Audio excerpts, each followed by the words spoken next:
Sobrang nag-bond na kami. Kaya ngayon, parang happy reunion na makasama ko ulit yung dalawang ano. And I love the two. Super love ko sila.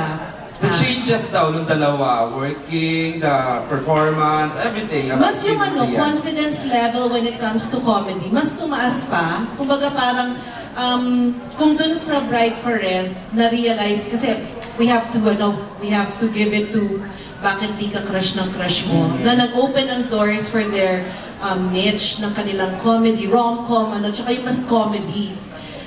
Sa Bride for Rent, in-known na nila yun.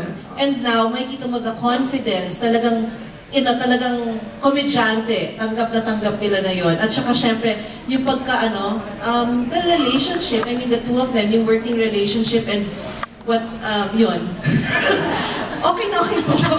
Masaya po kami sa we are happy. Direct, total hawak mo na ang mic. Magpasalamatan natin ng mga press para sa